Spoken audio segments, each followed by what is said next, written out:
So again, welcome. And with that, I'm going to turn it over to Dr. Veronica Parker. All right, good morning, everyone, and thank you for joining us this morning for the CAP Summit 2022 Recognition and Plenary Address. As Mandalee stated, my name is Veronica Parker, and I'm the coordinator with the CAP Technical Assistance Project. First and foremost, I want to apologize to everyone for the technical difficulties we experienced this morning. As you know, within any virtual conference, yesterday was a smooth breeze. This morning, we're a little bumpy. However, we are bouncing back and we will recover from this and hopefully have a great time this morning, recognizing our CAP model programs, as well as our Student Succeed recipients. So before we get started, I'd like to just share my screen to go over the model programs and Student Succeed programs. So you should be seeing my screen at this time. I am on the California Adult Education website, and I have selected the Advancing California. I'm going to go back just a moment to CAP Home, and then I've selected Advancing California Adult Education. Now, the Advancing California Adult Education website is a newly launched website. We launched it last spring, I believe, and it is a relaunch of the Practice with Promise site. The Practice with Promise site was a site that was utilized to showcase best practices across the state, across the CAP objectives. And so we have rebranded that particular program to Advancing California Adult Education. And on this particular website, we showcase model programs based on the CAP statewide priorities. And so with this morning, we have two model programs from Whittier Adult School as well as Allen Hancock College. But in addition to those two model programs, we have 11 other model programs that are being recognized at the CAP Summit 2022. So those of you who are registered for the summit, you should have received your newsletter this morning and an outline for each of these programs. And so if you access the Advancing California Adult Education website, you'll be able to see all of our 2022 model program recipients. So here I have the Inland Adult Education Consortium. They are being recognized for aligning super consortia professional development through a collective impact model for social change. I have the Lake Tahoe Adult Education Consortium and their advanced program, where they have expanded their navigation support and services for students who are in credit-bearing courses, as well as Moore Park. They have created apps to boost student engagement. And so the list goes on. Again, there are 13 total model programs that we are recognizing this year, and we do it every year. And so as we prepare for the summit next year, we're going to be opening up the model program submission process in January of this year, and you will have until June to nominate model programs to be recognized at the summit next year. And so for submission, you will identify the problem or practice, let us know the unique features of the program, your response, so on and so forth. So we encourage everyone to take advantage of this opportunity. So in addition, we also have the California Adult Education Student Succeed program, and this is brought to you by the Outreach and Technical Assistance Network. And here on an annual basis, they programs are able to nominate students for their excellent work in a particular program. And so this website is adultlearners.org. You can go to the nomination page and you can see the nomination criteria, and this will open up again at the beginning of the 2023 calendar year. So check back on this website if you have students that you would like to nominate. So now, without further ado, I am going to turn it over. I'm going to stop sharing my screen, and I'm going to turn it over to our first program, and that is going to be to Victoria Jones, who is going to introduce her program as well as her student, Helen Hong. Victoria? Good morning. Thank you so much. It's an honor to be here. I'm very happy. I represent CME, Institute for Careers in Education, and I've been a teacher there. I was a teacher there since 2006, and I just retired this year in July. So I was really, really excited to think about my career and a student who just completely stood out to me. And that is my student, Helen Hong. I'm very proud of her. She is just so determined and such a hard worker. Helen succeeded in reaching her goals because she always knew she would. She just had a beautiful, positive attitude. She's worked so hard. She began in our beginning ESL program.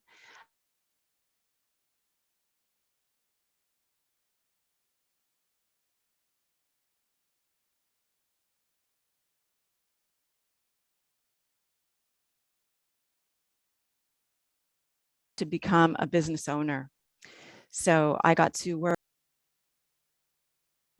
I'm very proud of her and I'm very honored to introduce her to you today. Helen, congratulations. Thank you.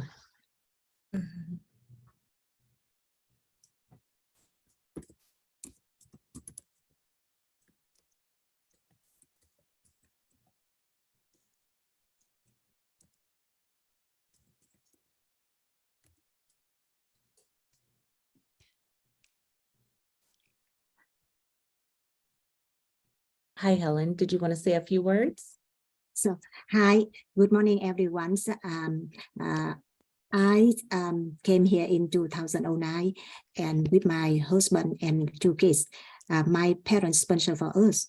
I work at a manicurist, a full-time job, and I was there in 1 year. I have no English, and I feel scared.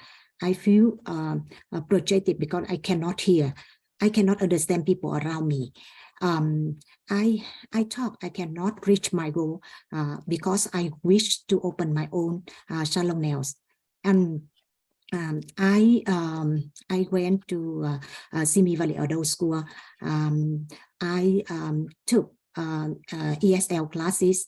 I took IET course. Teacher Victoria and teacher Mai, who encouraged me, who taught me to step by step to reach my goal. They were fabulous teacher. And I work hard at many salon nails to improve my skill.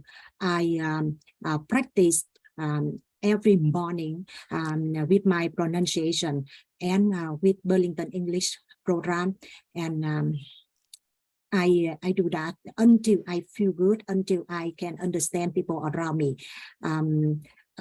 Nowadays, I open my own business in Westlake Village, which is very busy, and I'm very happy.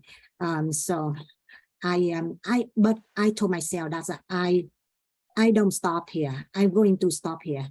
I keep moving forward, and I look forward to college because nowadays I still study accounting and bookkeeping. Thanks. I'm very happy. I have a great experience with my school, with Miss Victoria, Miss Mai.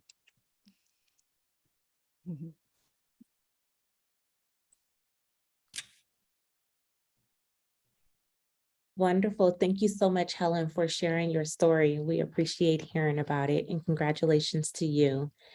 Next, I will have Adele McLean, who will talk about her program and introduce her student, Melina. Adele? Good morning. It's such an honor to be here. I am so privileged to be able to nominate Melina Bezada for this award.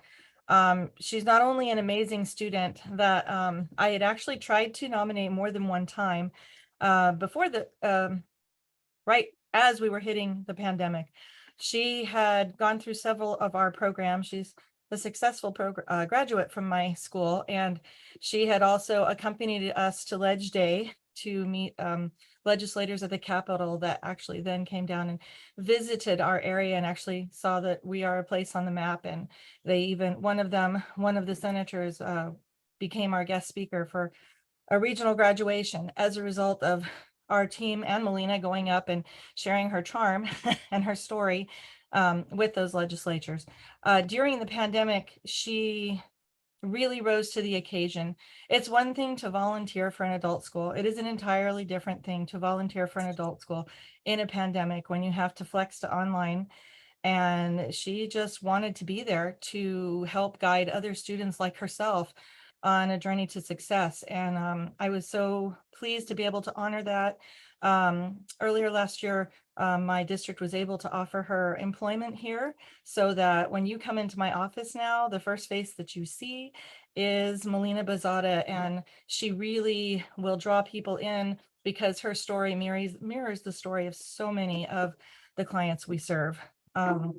So without further ado, I would like to introduce you to Melina Bazada. Hello, everyone, and good morning. Thank you, Ms. Adele. I surely appreciate the nomination. I'm so thankful for Apple Valley Adult School and for all the adult schools, because I know it's made a difference for myself. I'm able to take what I've learned as an adult and share it with others who have felt what I have felt. Kind of embarrassment because I'm an older adult and I'm trying to get an education. But I love that I have made a big difference for anybody who walks in the door, and I tell them my experience, and I let them know that from being a welfare recipient to who I am now, I am so proud, and I'm thankful for anybody and everybody on this platform that believes in adult education, just how Ms. McLean believed in me. I want to spread that, all that knowledge and everything that I can to help anybody out to do forward for their education. Ms. Helen, awesome with the college. Keep going. I'm there. It's sometimes a struggle, but if we want it, I know that we can get it. And congratulations, each one of you. Thank you very much. Keep it up with all your adult programs. I know that if you make 3 people flourish, it'll make a big difference, not only for our school, but for our community. And thank you. I appreciate each one of you. Thank you.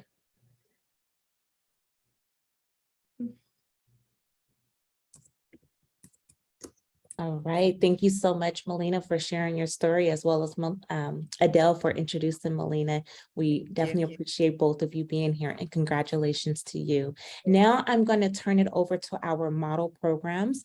We have 2 model programs being recognized today during the CAP Summit. And I'll start with Marina Washburn with Ellen Hancock to talk about her student engagement program. Marina? Thank you for having us, and we're very honored by being selected as a model program. Our programs is our student engagement program. Basically, we looked at our data and we realized that we're really having some deficiencies in how we engaged our students, how we invited them to participate as a student, and how our institutional processes were creating some barriers that we could work around, because we had, digital literacy barriers as well as language barriers. And so what this program sought to do is to modify those organizational practices, and it changed how we engage with our students, how we communicated with our students, how we develop processes and procedures to invite them that were related to what they already knew how to do. And so we empowered our student body. And so we basically used texting and mobile technologies, and really took advantage of that familiar space. And our students then were able to engage with us, participate. And so we did 5 things. We changed the way we marketed to our students. We wanted to be present in the areas they were at. So Facebook, and social media. And we really changed the way we communicated. We got away from email and actually did 2-way texting communication. So it's a texting platform that is language specific to actually remove those digital barriers. And then we changed our institutional processes to allow for a mobile registration system that allows them to register right from their phone for classes, select their classes in a language of their preference. And then we developed these systems that actually allowed the students to be comfortable communicating with us, engage with us. And so now we have over 52% active student engagement rate. And so with that, we were able to continuously improve our processes and procedures over the last 2 years. We're now utilizing the technology not only for registration, but also now for retention and persistence. And we'll be transitioning these technologies also to support our faculty with recruitment. So we're using all of these technologies that are easy to implement, that are not only addressing the student need, but the organizational need as well, the institutional needs. So we're meeting the needs in a slightly different way that allows our students to actually be welcomed, participate, empower them, and really removing those barriers and creating this place of belonging. So that is our student engagement program, and we look forward to telling you more about it in our presentation later today.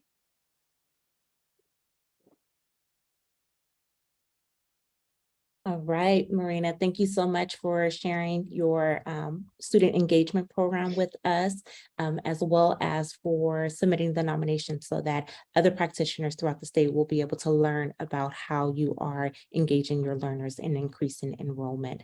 So now I will turn it over to Juan and Lorraine from Whittier Adult School, and they're going to talk about how they created a ESL to CTE pathway at their adult school. Juan and Lorraine.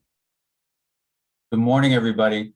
Let me go ahead and share the screen so we can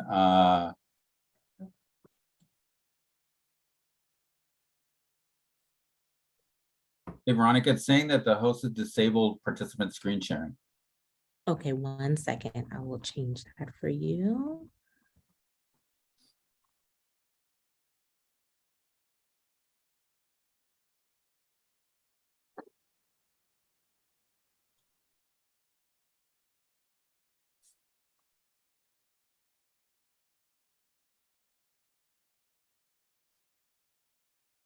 One second.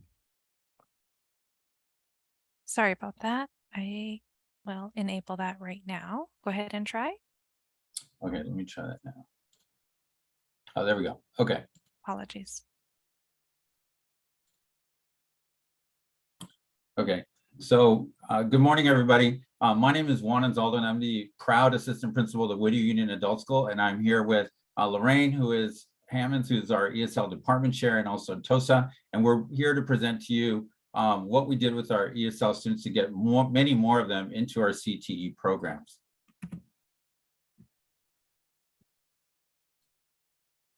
The problem was for several years, probably like many of you, we had very few ESL students moving into our CTE classes. Well, we had a good enrollment of ESL students, although we still couldn't get them into the programs. And although we continued to implement various IET and IELCE programs, there was limited enrollment.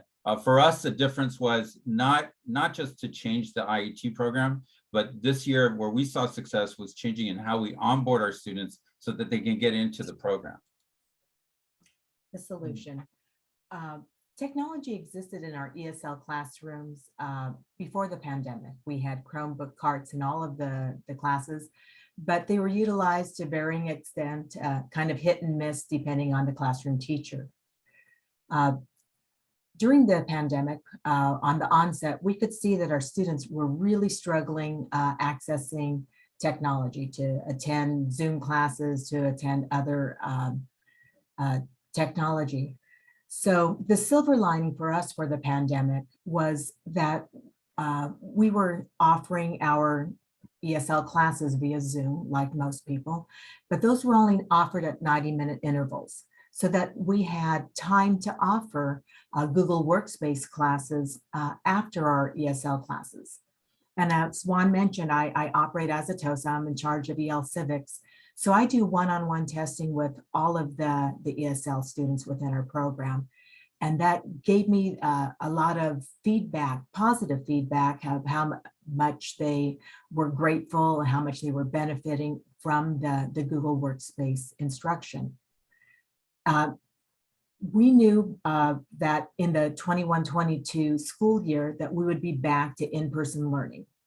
And I didn't want to lose this valuable instruction for my students.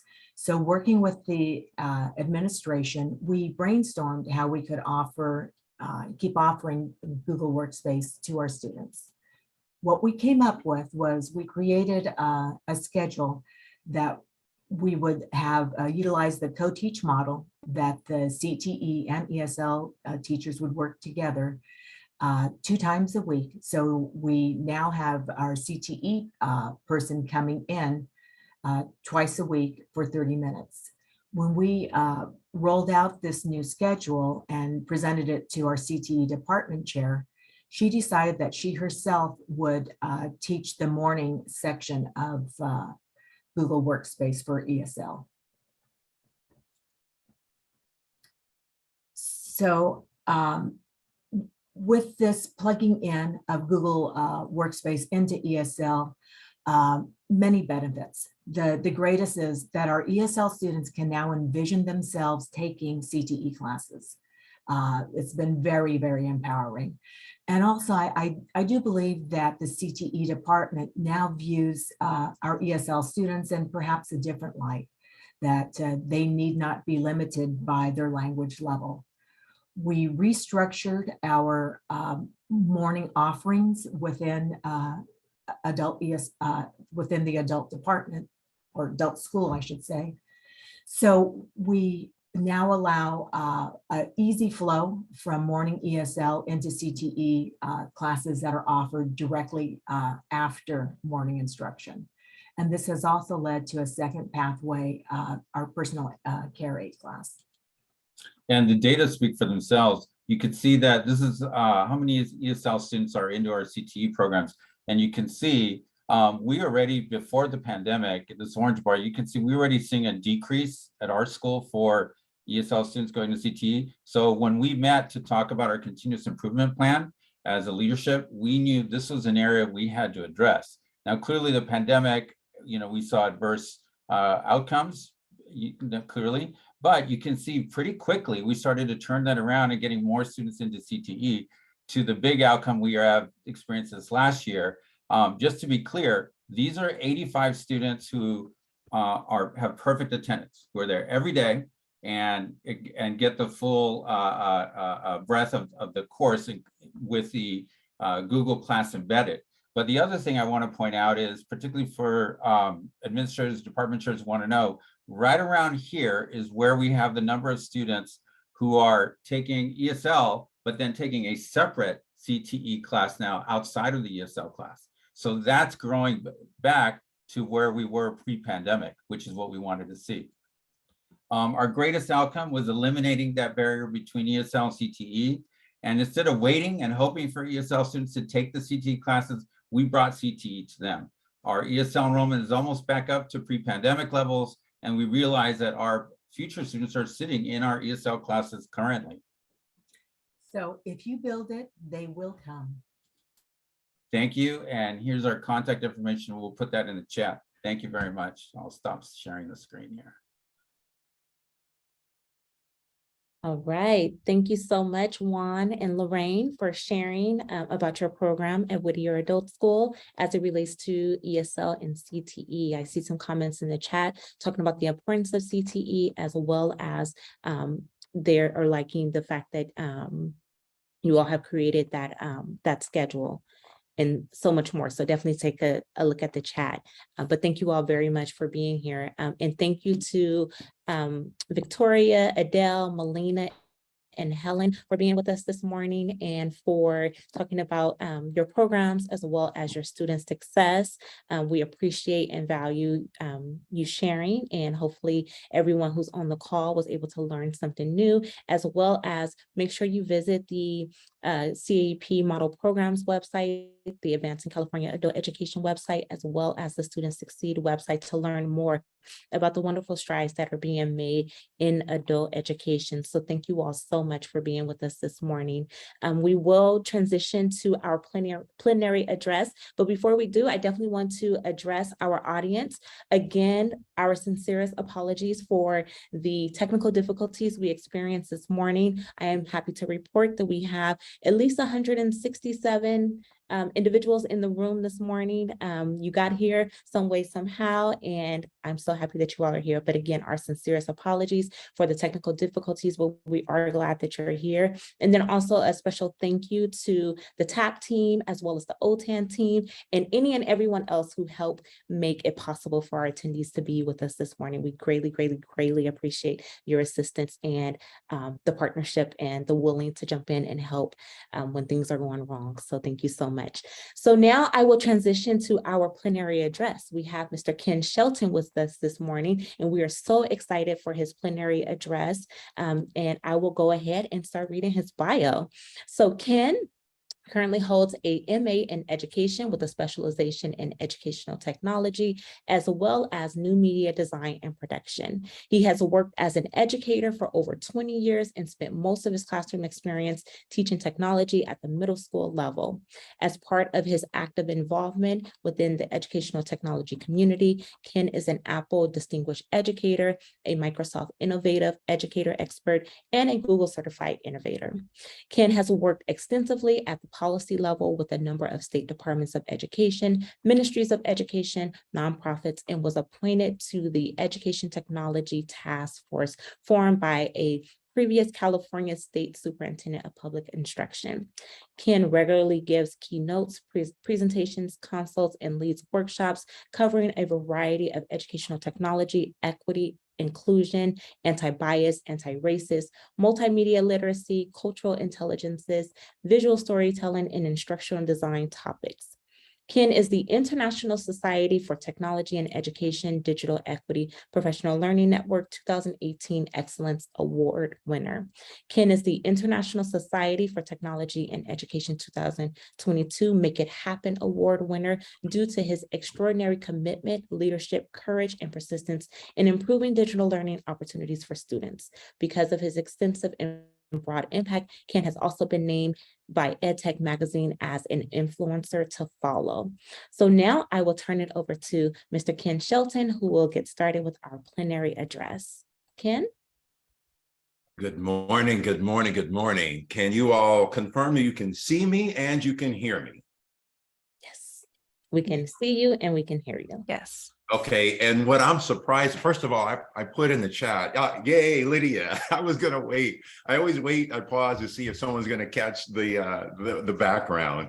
Yes, Karen, it's the Iron Throne.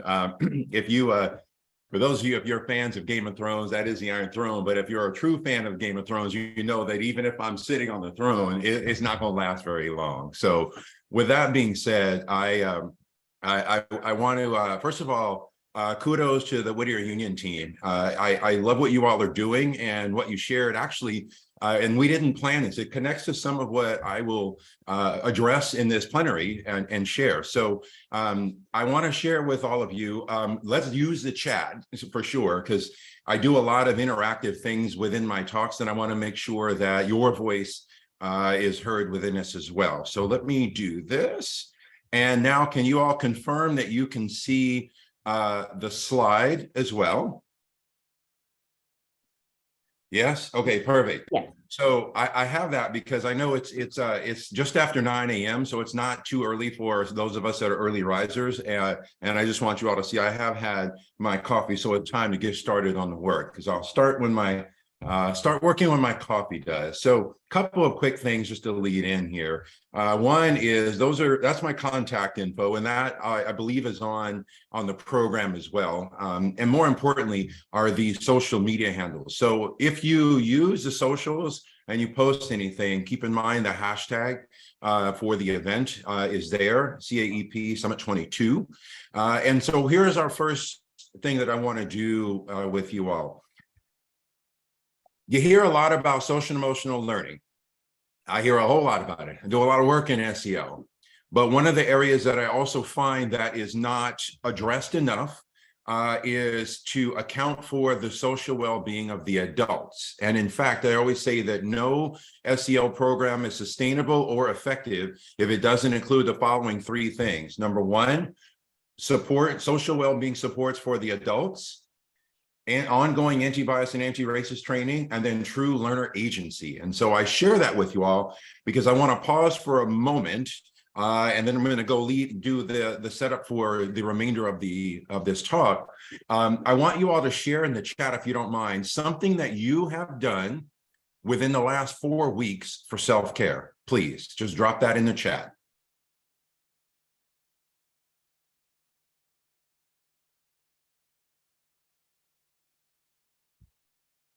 So I see working out, meditation. Oh, tap class. I love that. Sleep, QT with the fam, napping, exercising. I see a pattern here. Walking, swimming, watching TV. Good. Tech off, digital timeout, hiking, meditation, yoga, food prep, gardening, more massages. I see a pattern with there too. More walking, cars with friends. Nice. A standing desk. Perfect. Yes. And more working out. So I'm going to share with you all, and please keep dropping those in the chat. Those are lunch out with girlfriends. Good. Clean my office. So there's two reasons why I share that with you all, and it's something that I want to be clear on what I'm bringing up. I'm going to bring up a lot of things that I want them to serve the following two purposes for you all. One, if you're already doing it, it's an affirmation. Two, if it's something that you're not, ideally you can work within your respective divisions and your team to say, oh, Ken brought up something, I think we should normalize that to support each other. Because the whole idea is to recognize that, again, in this case, self-care is not selfish. And I'm going to tell you all a side note, quick story. So a school district that I did a remote presentation for last year in August. I asked them the question, and a lot of them put a lot of the same things that you all put, anything from physical activity to, high quality personal time, among many other things. And so then I went up and worked with them this past March. And it was totally cool because I said the same thing to them that I'm sharing with you all is try to normalize asking each other the question around what have you done for self-care? What they ended up doing was some of them formed hiking groups, some of them formed kayaking groups, stand-up paddleboarding groups. And the big thing for me was twofold. One is when they told me that they form these groups and they do all this stuff, I said, okay, good. Well, when you're doing that, how often are you talking about work? And all of them said, you know what, almost never. So that's one good thing because there's your disconnect. And number two, many of you put massage on there, which, yes, that's important. But I would also argue or add going to, well, I'll put it to you all this way. I want to figure out some way to do something I call spa PD, where we can go and get manicures and pedicures and then maybe talk pedagogy at the same time.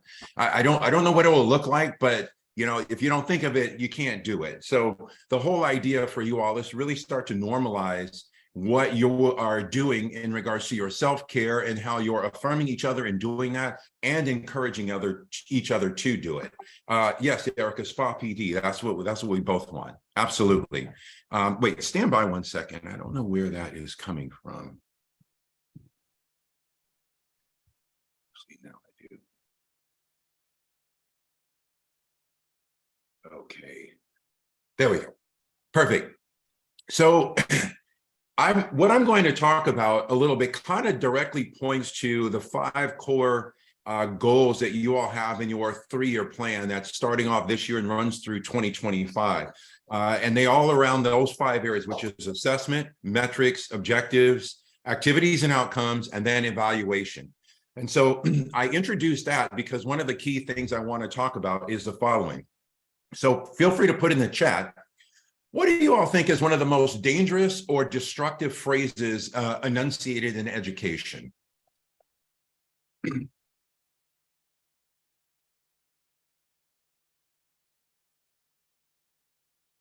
Kathy put pedagogy. Yeah. I don't have time to get into it, but yes, you all are in adult education. You all probably would not be surprised how many folks I talk to that don't understand the differences between pedagogy and andragogy. But Kim for the win. Kim and Adriana, yes. Okay, Kim and Adriana for the win. That's the way we've always done it, or that's the way you've always done this. That's arguably, it's within the top 3 of the most dangerous things enunciated in education. That's the way we've always done it, or that's the way you've always done this. What that is aligned with is the following, is a bias called the bandwagon effect.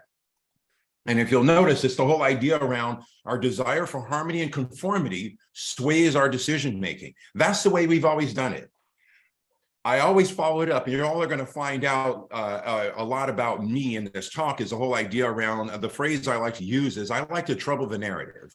I like to ask questions. And yes, sometimes it comes with a degree of resistance and backlash because I might be going to the left, as you see on this slide, versus everyone else going to the right. But ultimately, we can't learn and we can't grow if we don't ask the right questions and engage in the right dialogue, which is going to lead into the very next slide.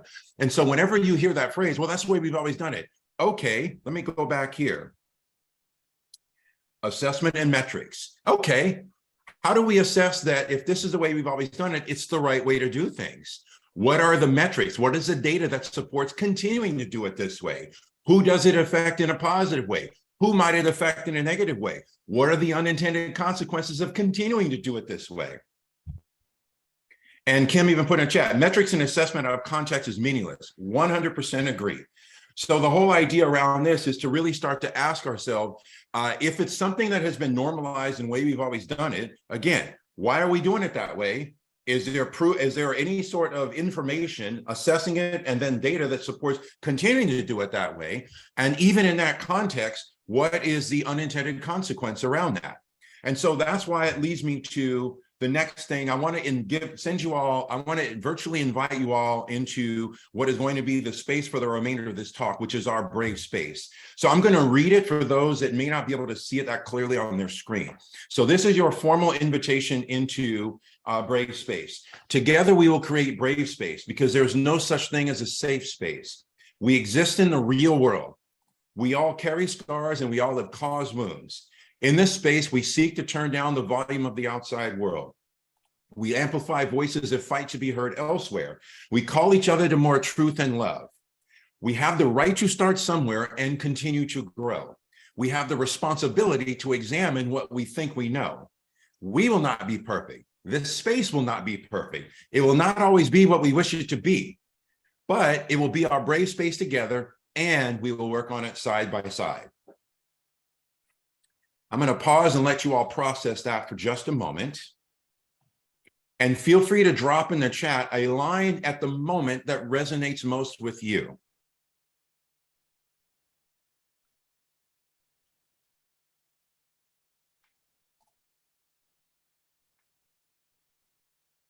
Yeah, like you all share, the perfection. There's no such thing as a safe space. Side by side, brave space together, exactly.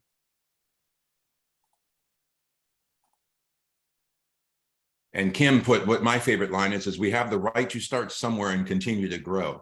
I always find it amazing how many educators talk about and even self-describe an embracing of a growth mindset, but then yet, what do they usually do? Well, that's the way we've always done this. You see, that's the antithesis of a growth mindset.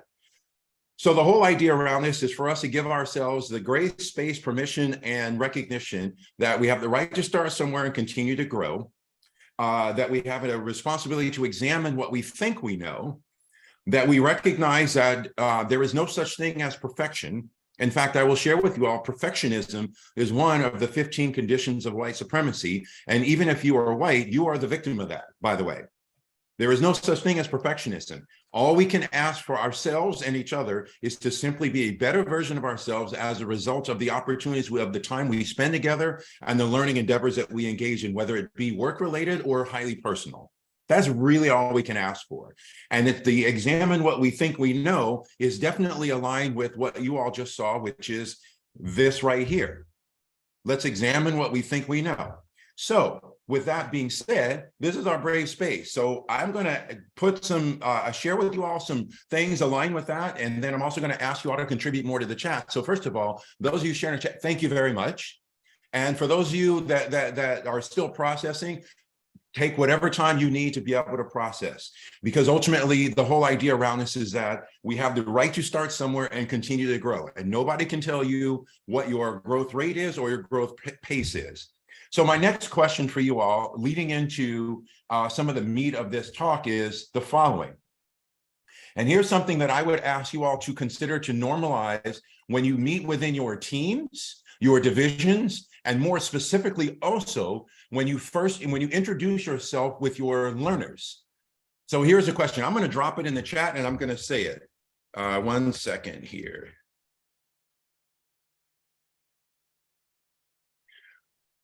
Because I know it's not asked. What gifts do you bring to our learning time together right now?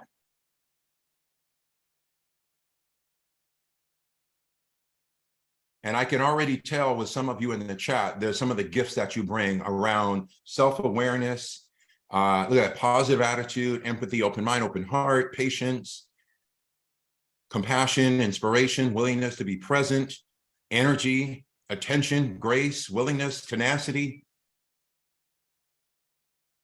These are great. Curiosity, creativity. Look at all those different gifts. Now, here's the thing. Imagine if we were to put our collective expertise together to really approach and solve some major challenges and problems that are the opposite of because we've always done it this way. And I share that question with you all because there's two parts. One is that poem and this question, I normalize those in my leadership workshops and in my diversity, equity, inclusion workshops. And so my question to you all real quick is, if you reflect upon your learning experiences, K through 12, undergrad, grad, higher ed, whatever it may be, how often were you asked by the educator responsible for your learning what gifts you bring to the learning environment? Karen put never. Darlene, never. We got an occasionally, okay? Usually there's it's funny, I would say the never probably constitutes about 99% of the responses that I get. And I got a sometimes there, good. Not in education, but in corporate, exactly. So my encouragement to all of you, try to normalize that. You know, if you, when it comes time to look at your plans over the next 3 years, when you're looking at your different programs, I would encourage you all to, one, ask the question, self-care, what have we done? See, by speaking it, you speak in truth to power, and you're giving folks permission to recognize, oh, I haven't done it. I need to do something.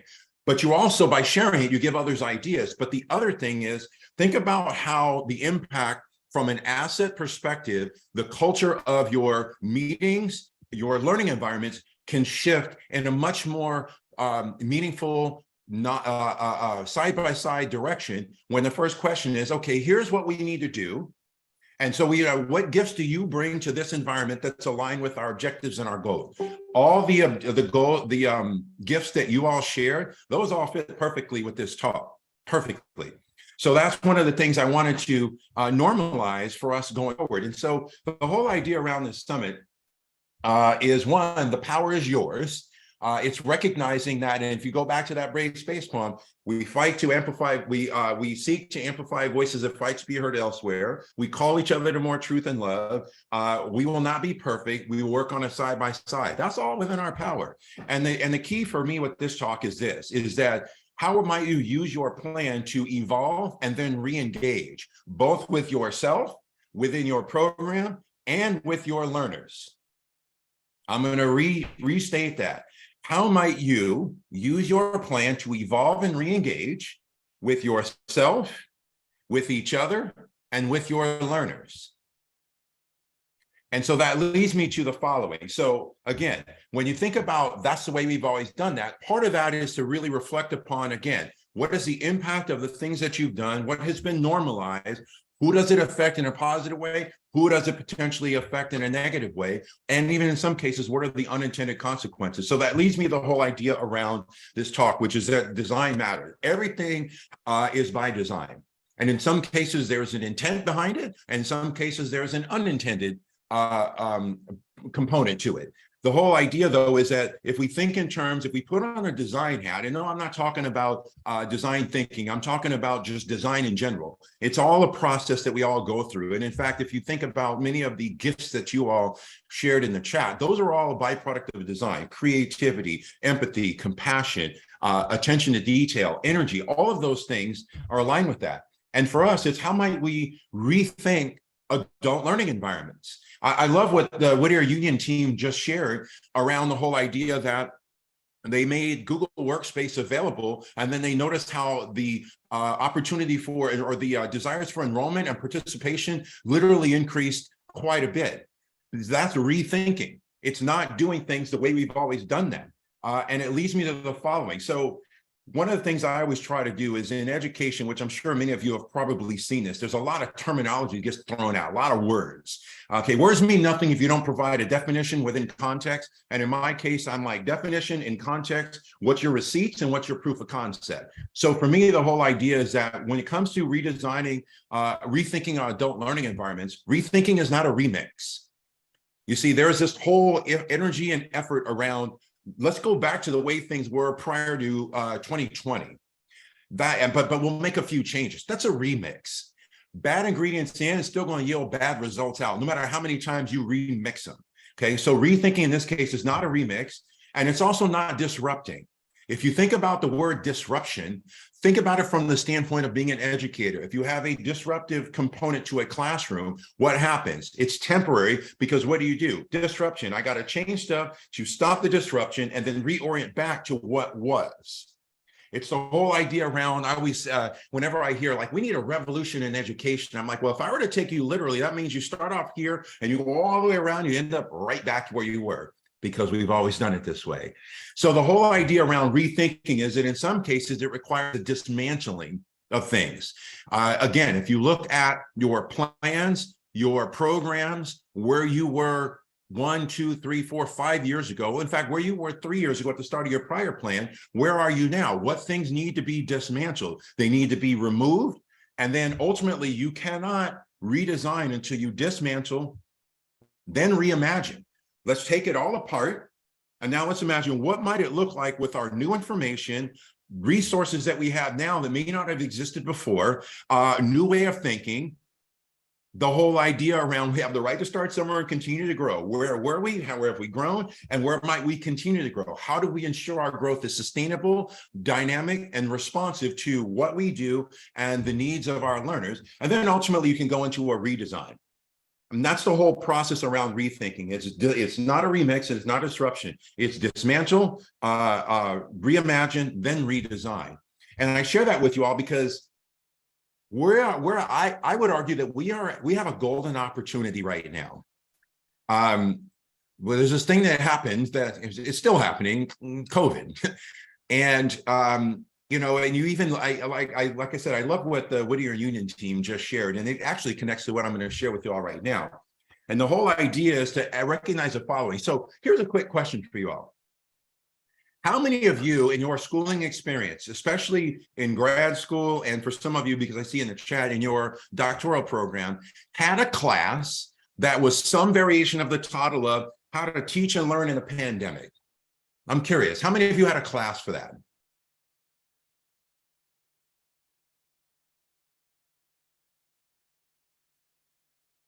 And you see, we got all the no's. Exactly. So the reason why I asked that question is I want you all to call each other to more truth and love, that you've been asked to do things in the last several years that there was no class for, there was no design for, there was no preparation for, and there was no infrastructure for either. And that's my whole thing around recognizing the importance of design and affirming all of you in the fact that you were asked to do something that none of us were equipped, prepared, or empowered to do. None of us. And in fact, I have data to back it. So this is, so my friends, and yes, this says children, but I'm going to connect this to us. So roll with me for a minute here. So my friends at All for Ed, used to be, they rebranded, it used to be called the Alliance for Excellent Education. Them and my friends at the Learning Accelerator, they do lots of research, and part of the contributions that I provide to those particular organizations are within the areas of digital equity. And so what you had is the following. So in March of 2020, they did the research, they did all these things, and you had the following. At one point, you have basically almost 17 million children that remain logged out because they don't have internet access at home. Okay, that almost led to a complete shutdown of our entire US school system. What's missing in this is that at home, how many of those households were there adult learners as well? You all see the whole idea is, oh, the children don't have connectivity. That means the parents don't either. And how many parents or adults learners did you all work with that were either lacked the infrastructure capability and accessibility to connect, or in many cases, what they had was inadequate in the first place?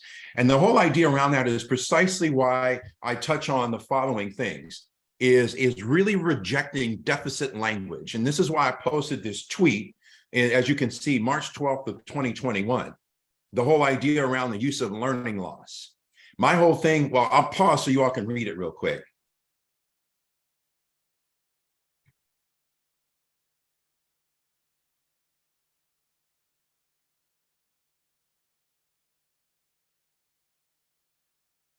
So the whole idea around that is I reject anything that is aligned with the deficit mindset and deficit language.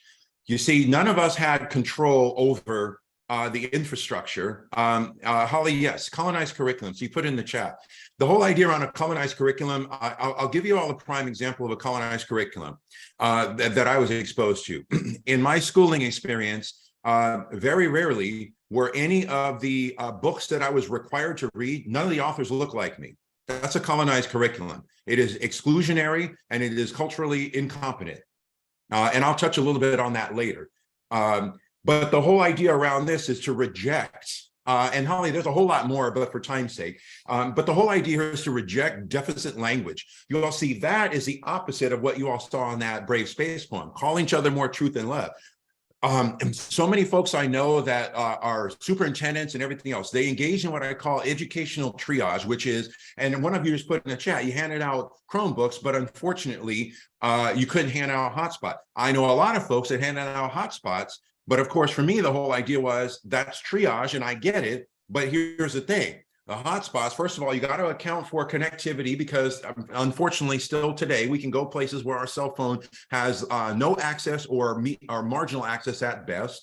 And right, limited data availability. And my thing is this also, you can't use a high bandwidth intensive applications. And I'm not being critical of those handing out the hotspots. The whole idea around this is to reject the deficit language that everything we are doing is problematic or there's a problem with it, and go from an asset perspective of we have a golden opportunity to reimagine what we're doing. We have a golden opportunity to provide more equitable and timely and dynamic access to learning that isn't relegated to a definable physical space, among many other things. The Whittier Union team, that was a prime example of that, which again, kudos to you all. So I share that with you all because I'm going to connect this to what your learners is. The Organization for Economic Cooperation and Development defines equity in those two dimensions. In fairness, which means personal and social circumstances do not prevent students from achieving their academic potential. And then inclusion, which means there's a basic minimum standard shared by all students, And so the whole idea here is to recognize that digital equity is a very important thing for all of us to amplify each other's voices around. We should not be in situations where bandwidth capability and internet connectivity is a barrier for any learners, whether they be K-12 or adult learners. And think about how hyper-connected a significant portion of the world is, but yet there's a large portion that isn't connected. And again, that is not due to a personal choice that they have made. Here's how that connects with you all, because they also released this graphic here around non-participation in adult learning. And what you don't see there at the bottom, look, wanted to participate but didn't. Shortage of time, work-related. Shortage of time, family-related. Lack of financial resources. Inconvenient time or place. Lack of employer support. Unexpected events. Lack of prerequisites and other. What you don't see there is how many of those that wanted to participate or any of those other things was due to lack of connectivity, lack of broadband access, and lack of the equipment to be able to do it in the first place.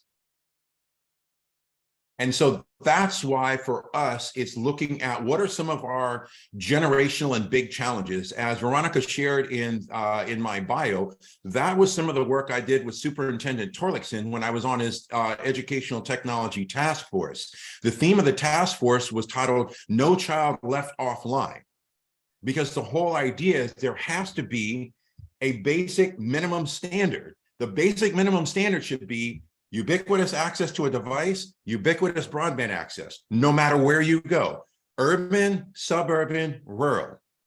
That's the basic minimum standard that should be in place. And so that leads me to the following, which is in your plans to evolve and re-engage, how might you recognize, identify, design for connectivity, hyperconnectivity, which means that device and broadband, and doing it in a ways that it ensures, for example, that if every learner has a voice, every voice is heard. And so that leads me to the next areas. So what does that look like when it comes to designing for equity? Okay, so I'm going to take you all through several design conditions, and I'm being mindful of the time. I actually wish I could spend the whole day with you all. But when it comes to the physical and environmental, so for those of you that work in a physical structure, what does it look like when you design for equity within that physical structure? So what you're looking at is a visual representation of literally every single classroom that I've ever been in, including grad school. That is an inequitable learning space design. I'll give you all an example, and here's my receipt and my proof of concept. I come from a family of educators and educated. Okay, so I'll give you all a prime example. I'm 52 years old, and I'm fourth generation in my family to go to college. And in fact, all of my relatives, with the exception of one, all of my ancestors and relatives, with the exception of one, have advanced degrees. And I share that with you all because the whole idea around that is the game of school, is recognizing that every time I was in an environment that looks like this and the teacher had class participation as a component of the grade, I always asked, based on what my dad constantly would tell me, I always asked, can I sit in the middle and the front? And 100% of the time I was told no. And so the whole idea around that is when you design for equity, there is no hierarchy within the physical environment. When class participation is encouraged, the idea is, one, am I using technology to ensure that if every learner has a voice, every voice is heard? How do I account for the self-described introvert in the room? How do I ensure that the contributions are not only available to all, but there's different mechanisms for that contribution? How do I support? We seek to amplify voices that fight to be heard elsewhere. That's one example of doing that. It's not limiting class participation to who raises their hand and who uses their voice. It's having multiple mechanisms to do that essentially take what is a hierarchy in the physical environment and dismantling that. And see, remember, you dismantle that. Now let me reimagine. What would it look like if I were to create participatory opportunities for my learners that everybody has a voice and every voice is heard? Now I'm going to design for that. And so then that leads me to the following design conditions for you all to consider. Does the configuration of the learning environment account for access and opportunity for all? Is it static or dynamic? Especially based upon the learning experience. And then how might you involve your learners in the design of the environment? You all are working with adult learners, and there are several key things that I know you all know, and that I know from some of the work that I've done as well with the adult learners is that in many cases, adult learners have a higher degree of intrinsic motivation to be in the learning environment. So why not take that motivation and use it to support an asset approach to the learning environment and an equitable learning environment by literally asking the questions. One, what gifts do you bring to the learning environment? Two, how do we design this environment to ensure that it is optimized for all of our learning opportunities? And go from there. And of course, I always add, because you all do have your 3-year plans, what policies exist or need to be in place to design an equitable an equitable design perspective.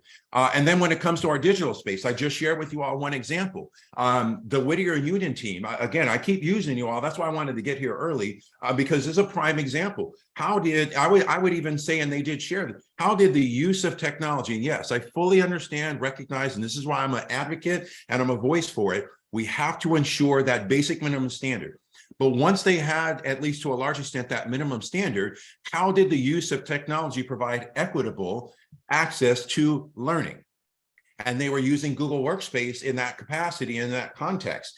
And so again, for me, it's looking at using technology from a problem-centered approach. I would even, for those of you that work with learners of which English is not their primary language, I would even pose a question. I need to make sure that the content is accessible to you, and I don't want language to be a barrier. How might we use the technology to dismantle the barrier that exists at the moment around within the context of your acquisition of English?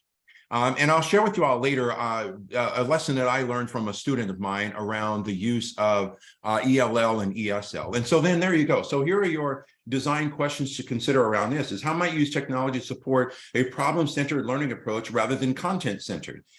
Most adult learners tend to focus on problems rather than content, especially given if they've got a body of experience. And then, of course, the big one for y'all is how might technology provide equitable and immediate relevance to the subject matter, especially an intrinsically motivated learner? And again, I'm throwing a lot of questions at you all. You don't need to consider all of them now. It's just a provocation around how do I design for, in this case, design for equity. The next one is how do I design for inclusion? How do we know? And now let me define inclusion for you all. I look at inclusion as simply the following: entering a space of which you can be your whole, true, authentic self, and you don't have to compromise any component of your identity or your very being in order to be welcome and participatory in that space. Just essentially, just be you. The whole idea around inclusion is the following. So when you think about our physical and our environmental, let's start off with the physical. What do you all have on your displays? What do you have on your class or your course website? What do you use within the context of your slides as well? Because the whole idea, as you can see, this is an example of where I would say representation tells another part of the story. And yes, it applies to adult learners just as much as it does children. And the whole idea is the following. So what you're looking at is an example of a CTE classroom. I did work with a school district in Georgia, and they have a robust CTE program there, thankfully. And by the way, I'm a big advocate for CTE programs. That's a whole nother talk. I personally think that, especially when it comes to our K-12 system here in California, if you're going to require, the A to G, if you're going to require 4 years of math, I personally think there should be at least one CTE course should be required as well.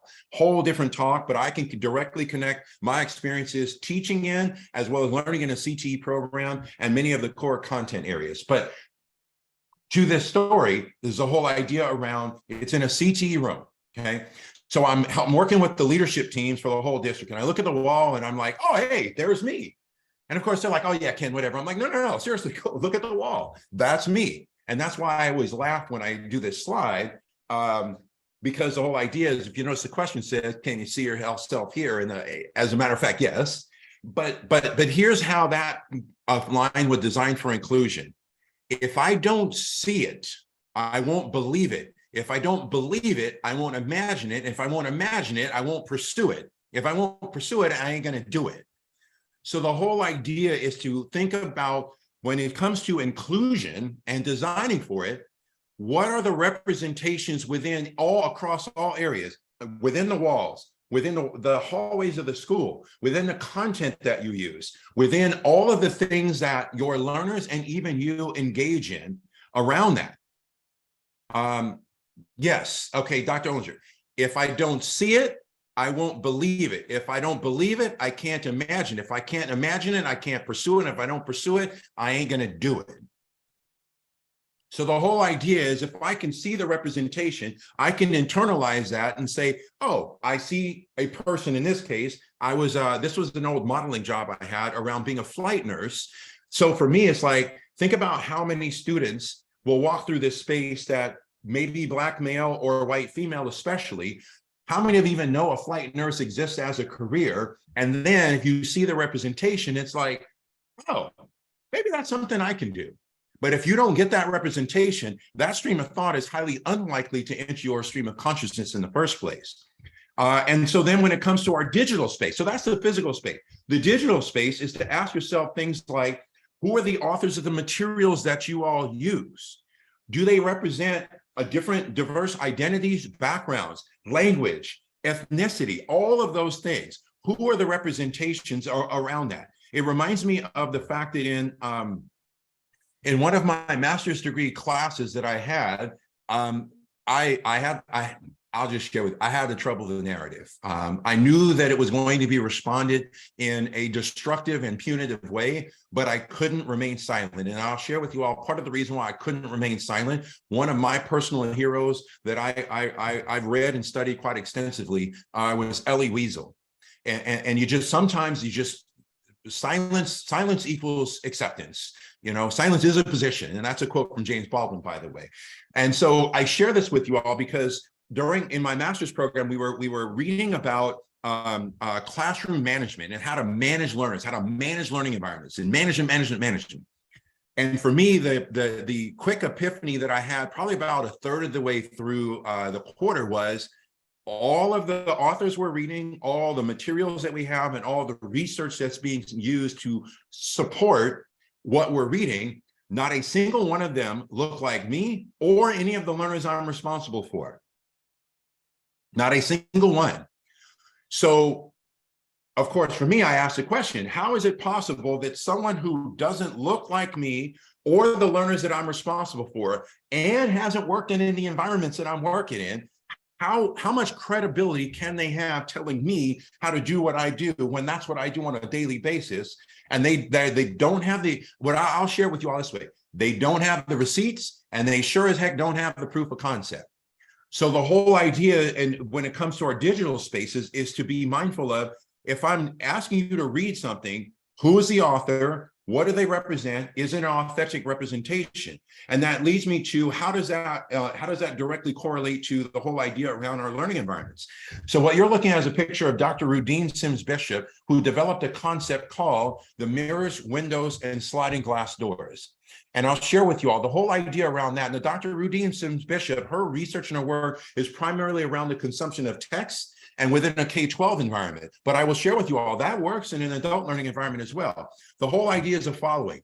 I ideally can engage in, from the physical environment and the digital environment, a learning endeavor of which I see myself reflected in the content. I can look at it and say, hey, this person looks like me, maybe represents something about me that's important to me, and I can see myself through their eyes.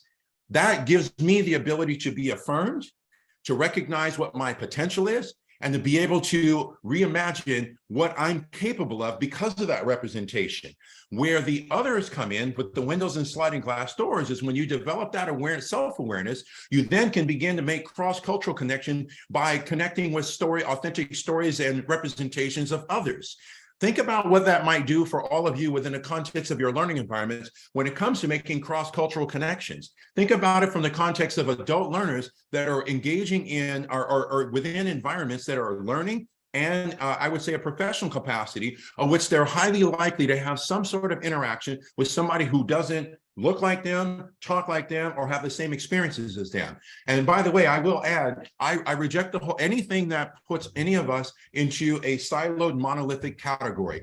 Just because we have the same language doesn't mean we have the same experiences. Just because we grew up next to each other doesn't mean we have the same perspective. The whole idea is to develop a more meaningful cross-cultural understanding. And part of that for us is what's in the digital and physical environment and what's in our digital environments and our learning environments. And that ties in with these design conditions here, is that multiple perspectives on thoughts and ideas are sought, particularly from a problem-based origin. Think about, that's the way we've always done this. If everyone thinks the same, then a lot of the challenges that exist that we know of, they'll never get solved because you're not seeking multiple thoughts and ideas around all of that. And then continuing on, many instructional arrangements are used. And then I would even add the following. Time is flexible and dynamic to account for learner growth rates and patterns. Remember, and I'm going to go way back. Remember this here. We have the right to start somewhere and continue to grow. And that connects directly to this design condition. Many instructional arrangements are used.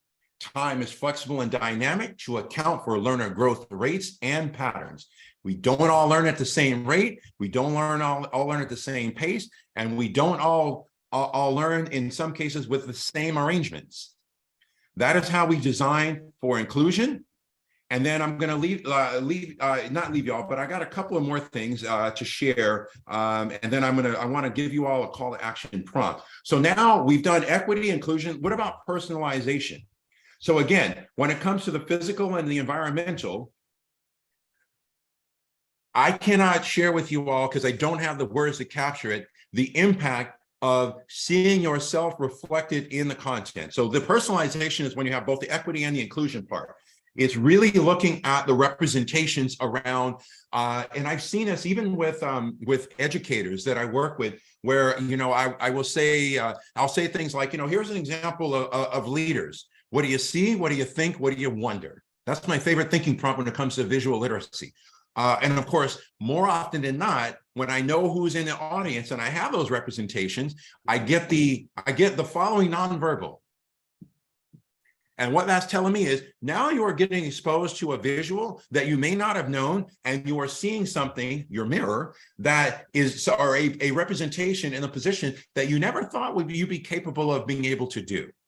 And the whole idea around that personalization is how do we design our learning environments so that they extend beyond the whole dynamic of learning. I always say learning is relational, not transactional. And how do we encourage more relational components to our learning environments? Many of you put down in your gifts compassion, empathy, all of those things. Those are all relational.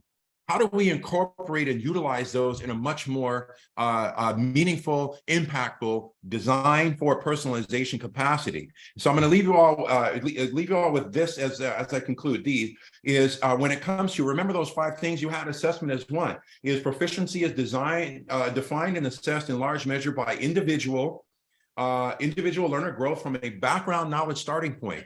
You all have learners that have a lot of background knowledge. Now, how do we measure proficiency? Well, we start off with the question, asset approach. What gifts do you bring to the learning environment? How might you use those gifts to support your growth and that of your classmates? How might we utilize our environment in an equitable, inclusive, and personalized capacity that not only supports you as the individual learner, but it supports all of the entire group in a cooperative learning dynamic? And then, of course, multi-option assignment and assessment models are used. And assessment is ongoing and diagnostic in order to be more responsive to learner needs, growth, and connect in immediate, relevant ways. That is how we design for equity, inclusion, and then now personalization. And I want to share with you all a couple of final things in the last few minutes, because I do want to allow a few minutes for, account for a few minutes for question, is the whole idea around, you know, Maya Angelou, one of my personal heroes. Words are things, I'm convinced. You must be careful about the words you use and the words you allow to be used in your home. I take home, say home, school setting, learning environment, and then self. Why? Because I consider myself to be a word sleuth, and all of these words that tend to be, because we've always done it this way, used in education, run the risk of a type of othering, which is the opposite of everything I just shared with you all. It's the opposite of personalization. It's the opposite of inclusion. It's the opposite of equity, which provides a basic minimum standard to realize your full potential. All of these words run the risk of othering, because they are in many cases, they are deficit-based. And they run the risk of creating a mindset of, oh, I don't fit in here because I am this, and so therefore it's not for me. And that applies to any learning environment. I don't have the time, but I could share with you all how many of these words, and honestly, which you all saw it, these words and the use of safe space, I could share with you all how those have been weaponized against me. And so, yes, rephrase them, Holly. So for example, what I always say is instead of underperforming, at potential, okay? Instead of underrepresented, historically excluded and marginalized. Instead of ELL, here's the lesson I learned from a student. They, you know, ELL, you're an English language learner. But think about what that does. That places a hierarchy on language. And I'll share with you all, I'm functionally fluent, which means that I can't have a full-blown conversation with a lot of depth, but I can effectively communicate in 5 different languages. There's power in being able to communicate more than one language. So I reject ELL as a label for any learner. You are developing multilingual or emerging multilingual. See, that's an asset, not a deficit. And then even things around homeless. One of you mentioned the whole thing. I had several students when I taught that they're like, you know what, Mr. Sheldon, I'm homeless. I'm like, no, you're not. You are experiencing a condition of which you don't have a house. This is your home. And in fact, I learned that lesson and that terminology from my friends that I've had the privilege of doing work with Native Hawaiians. And they're like, we're not homeless. We might be houseless, but this is our home. And again, the terminology and a lot of these things are normalized. And I had to unlearn a lot of this stuff too. So just to share with you all, I did not start off perfect. We have the right to start somewhere and continue to grow. But the key is when presented with new information, the gift of feedback, we need to give ourselves the time, space, and grace to process how is this feedback beneficial, helpful, and going to support me in being simply a better version of myself. I acknowledge that my prior self caused scars, but I also carry wounds. I will not be the induction of future trauma and wounds knowingly, because I have the right to start somewhere and continue to grow. And so that's why I share all that, because ultimately, if we start to think about things differently, dismantle, reimagine, redesign, re-engage, we can begin to use our time individually and together to evolve and then continuously re-engage. I would say this is a cycle here. You evolve and re-engage, evolve and re-engage, evolve. It's constant. And so my question to you all, and I got two last things to kind of share with you all, are the following. How might you use some of what I've shared with you all within the context of your teams in your division to uplift and support each other and do what I call hold each other in loving accountability? I hear you use a term, hey, here's something that I learned, and here's what was a catalyst for me learning that I'd like to share with you. The terminology as a prime example. How might you do that that's aligned with the following, which is alone we are strong and together we are stronger. It reminds me of one of my favorite African proverbs that I cannot trace a specific origin, but the proverb, it goes like this. If you want to go fast, go alone. You want to go far, go together. We want to go far. We want to go far, and we got to do it together. And remember this, the Brave Space poem. We do it side by side, because ultimately there is no sustainable movement, shifts, evolution, or growth in isolation. Doesn't happen at all. And I would encourage you all to build a leadership ethos that is centered around the gifts that you bring to your environments, knowing the fact that you have to work on things side by side, knowing that you do need to engage in meaningful dialogue, that yes, sometimes the topics may be difficult, but ultimately, if there is a loving accountability, you are afforded the grace, space, and time to be able to process, to engage in that growth and have it be sustainable. And that all ties in with the whole idea around the culture of our environments that we learn in and that we work within. And so I want to share with you all in conclusion the following. So these are all design affirmations. You design learning. And keep in mind, learning I use is a very large overarching term. It's purposeful, it's responsive, it's appropriately challenging, supports creativity, is differentiated, is inclusive, supports collaboration, builds empathy and compassion, and supports critical and analytical thinking. Many of you shared in your gifts a lot of these things right here. That's a gift that you bring to the environment that you work within. And I will ask you all the following, and I'm going to leave you with two last things here. How many of these that you see here can be measured numerically?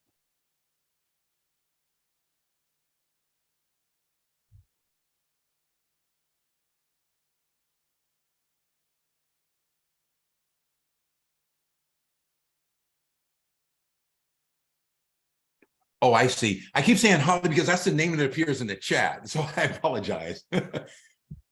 Yeah, none of these.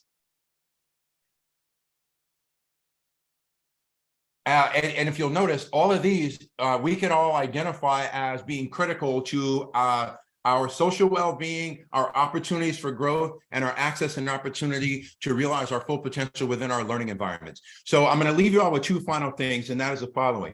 I would like for you all to utilize, Kathy, as a math person, I'd like to try.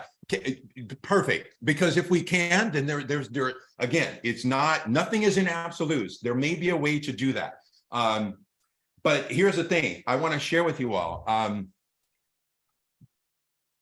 Here's your prompt for your time at the summit. think about it in terms of Ken shared a lot of overarching things, but I want you all to be able to directly connect it to something that is real and relevant to you personally. So it would be the response to this prompt. You take a moment when we're done and then just write it down. We design learning which, and then what does that look like within your role and your context? And then I'll share with you all the last two things, because ultimately the whole idea around this is in order for you all to operationalize your plans, engage in both individual and collective growth. Again, alone we are strong, but together we are stronger. I also want to share with you all that you want to recognize the importance of your energy and your social well-being. So why do I have this slide? What you're looking at is an actual Peloton. I know the name was popularized on lockdown because people are getting into bikes, but if you know cycling, when the cyclists are in a line, that's actually called a Peloton. And so recognize that all of you bring unique gifts to your environments that you work within and that you operate within, and that in some cases, whoever gifts best serve the collective good, that's who's the lead at that time. That to me should be part of your leadership ethos, is recognizing when somebody else needs to be in the front and lead, and even in some cases has the energy, because ultimately, no matter who's leading, guess what? You're still making progress. And that's why ultimately for all of us, it's affirming each other. It's recognizing that we have the right to start somewhere and continue to grow. It's recognizing that we have a responsibility to examine what we think we know. And ultimately, it boils down to the following quote, again, from Maya Angelou: you do the best you can until you know better. And when you know better, you do better. So I thank you all for being here. I thank you for your contributions in the chat. I appreciate the opportunity to spend this time with you all. Yes, I wish we were in person, but I would say we were together even though we were apart, because we're still connected here. So thank you all very much. Thank you, Ken. And thank you all very much for participating, especially in the chat. There were so many different gems that were provided to us this morning. So thank you so much, Ken. We do have just a couple minutes. If there are a couple questions, one thing that did come up, Ken, is they wanted a copy of your presentation. Is that something you were able to share with us? Probably not, for several reasons. Most importantly, the presentation file itself alone is about 3 gigs. Okay. Okay, no worries. We will provide them with the recording, so they'll have access to that. So I think Yes. that will definitely do them a lot of justice, and can take what they learned back to their agencies. But again, thank you all so much. We have about a minute before we close. Any last minute questions that you want to ask of Ken? I see a lot of thank yous, fantastic presentation. Mandalee did drop the link, the evaluation link in the chat. So definitely take a couple of minutes to complete the evaluation. Let us know what you thought about this plenary address. We hope that it met your needs, especially as we are moving forward with the implementation of the new 3-year plan. This is the first year of implementation, and so we definitely want to get your feedback, and hopefully you found value in this particular session as you're thinking about and going about the actual implementation. Our next breakout session will begin at 10:30 a.m. So definitely check the schedule. The links should be correct. I certainly hope they are, but if they are not, we are here to help you all navigate that. And before you get there, we do have about a 30-minute break. So please stop by and visit our exhibitors. They are here to engage with you all. I'm seeing in the chat, no real questions. So one question that did come up though is how to save the chat. And I saw a post where if you click on the 3 dots and click save chat, that's how you can save it. Which ideally everyone can use the chat as their digital archive for not only their contributions, but also to be able to engage with the contributions of others as well. Yes. Oh, yes. You should Karima says it's not enabled. Okay, so I just saved it so we could definitely post a chat on this particular session on the platform, so everyone will have access to the chat. So that should be helpful. So again, thank you, Ken, so much for your time and for being with us this morning. We appreciate it, and we'll see you all in our next set of breakout sessions. Have a great day, everyone.